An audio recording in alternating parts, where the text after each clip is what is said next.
You can do everything right and still feel like your body refuses to come with you. You eat cleaner. You drink the water. You take the supplements. You go to the appointments. You research. You try routines. You get serious. You tell yourself you're finally going to be disciplined enough to fix this. Because discipline feels like the only thing you can control when your body feels unpredictable. And yet your symptoms keep lingering, like they didn't get the memo. The fatigue stays. The inflammation stays. The tension stays. The sleep stays fragile. The gut stays sensitive. The headaches still show up. The brain fog still drifts in like weather you can't forecast. You start living inside that quiet dread. What if this is just my life now? And the hardest part is that you're not doing nothing. You're trying.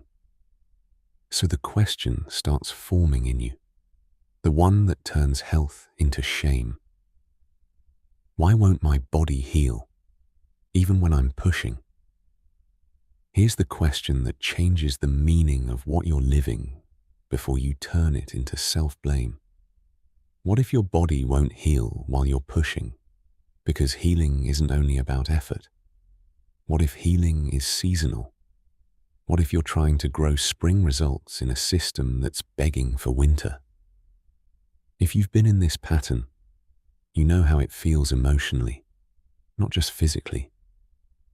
It feels like betrayal, like your body is uncooperative, like you're doing the work and getting none of the reward.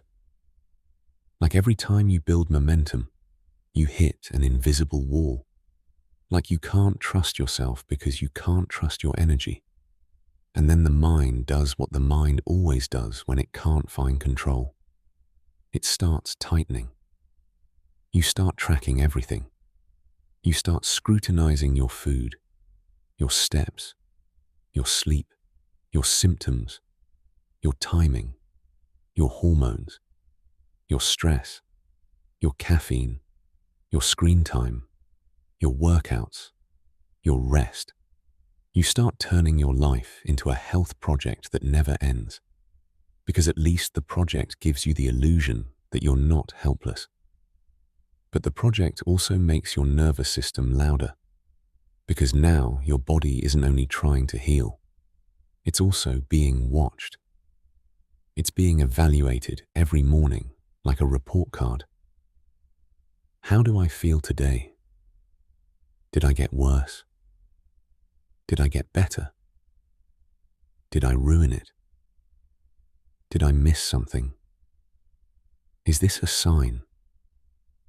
Is this the beginning of the end? People don't realize how exhausting that is. You can be resting and still be braced. You can be lying down and still be at war. So you end up in the strangest contradiction. You're pushing to heal, but the pushing is the very thing keeping your system in a state that can't repair. And that's why it feels like your body won't cooperate.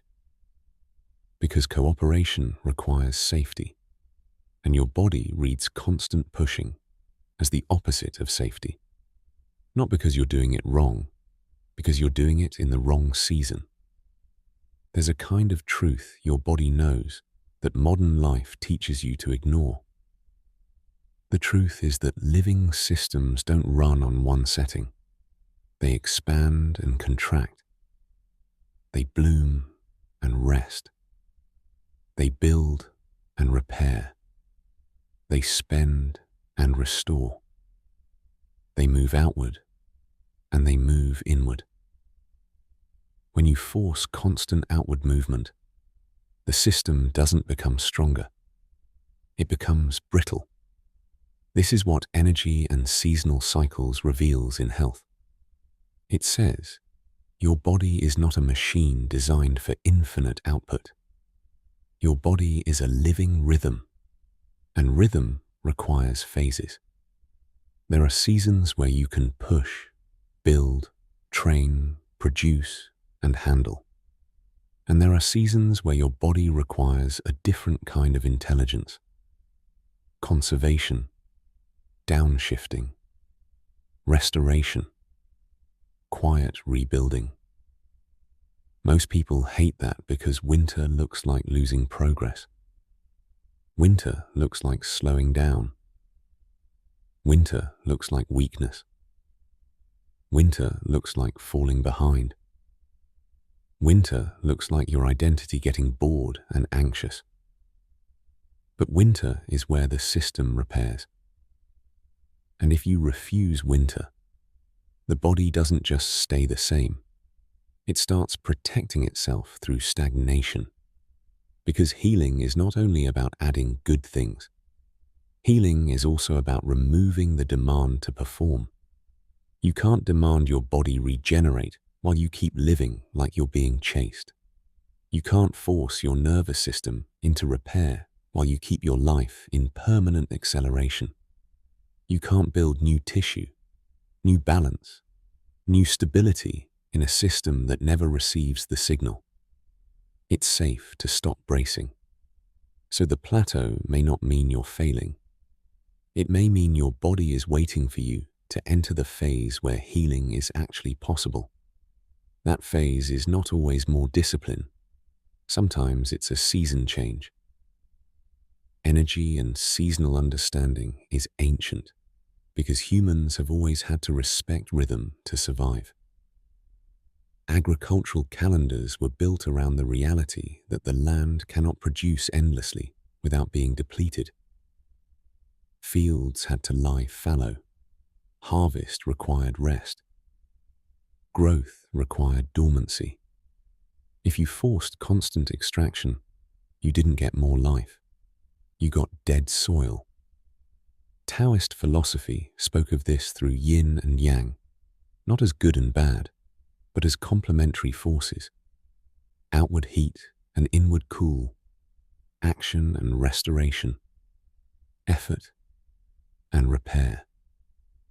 The wisdom was never to live in one forever. The wisdom was to move with what's true, so you don't fracture yourself fighting reality. Across indigenous knowledge systems, seasonal rhythm wasn't a metaphor. It shaped community labor, food, ceremony, pacing, and healing. People understood that winter is not a mistake. Winter is the phase that makes spring possible. That's the historical grounding behind this codex. And it's why it applies so cleanly to your body. Because your body is not separate from nature. Your body is nature. And nature does not heal through constant output. Nature heals through rhythm. Now watch how obvious this becomes when you look at real life. You see it in athletes who can't recover. They train harder because they think the answer is more effort. But their injuries linger. Their sleep breaks, their motivation collapses, their performance drops. The issue isn't that training is bad. The issue is that they're trying to live in permanent summer. Without deload, without restoration, the body refuses to adapt. It stalls, not out of spite, but out of protection. You see it in high performers with chronic symptoms. The ones who can execute through anything. The ones who carry stress like a badge. They keep working, keep serving, keep producing, keep saying yes. And their body starts whispering. Then the whispers become louder. Gut issues, skin flares, headaches, panic spikes, immune dips, insomnia, pain. They respond by pushing harder because they don't know another identity. And the body responds by stalling healing, because healing requires them to stop living like the world will collapse if they rest. You see it in caregivers and parents too. The body becomes the last priority because everyone else is louder. So the caregiver runs on adrenaline, and the moment a small pocket of quiet appears, they crash or get sick. That isn't weakness. That's seasonal debt being collected. The body is saying, you borrowed from winter to survive summer, and now winter is demanding repayment. You see it after illness and medical recovery as well. People want to get back to normal fast, and they interpret slow recovery as failure. But the body often needs a true inward season after a major stressor. It needs less output, less stimulation, less performance, more nourishment, more sleep, more softness, more margin. If you force yourself back into intensity too quickly, the symptoms often linger, not because you're doomed, but because you never let winter do its job. You even see it emotionally in the way people become restless when they start healing. When the body begins downshifting, old emotions can rise because the system finally has space to feel what it couldn't feel when it was busy surviving. People call that getting worse. Sometimes it's thawing. Sometimes the body is releasing what it held in order to keep you functional. This is why you can do all the right health habits and still feel stalled. If your life is still loud, still urgent, still overstimulated, still overcommitted, still braced, your body will treat healing like a luxury it cannot afford, not because it hates you, because it's trying to keep you alive in the only way it knows, by staying ready. So what does it look like to stop fighting your body and start moving with the season? It looks like replacing the question, what else can I add, with what pressure can I remove? Because winter healing is often subtractive before it is additive. It begins with one honest inventory.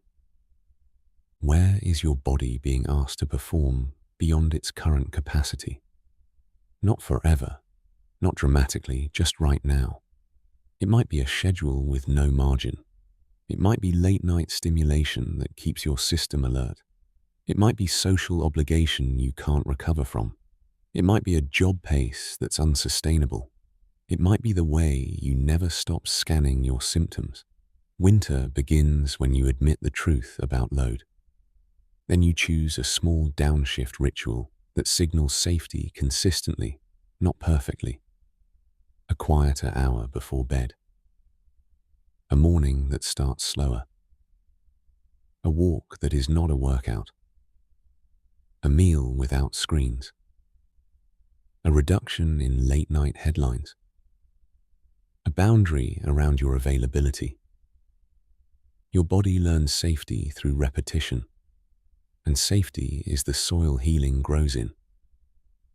You also stop treating rest as something you earn by collapse.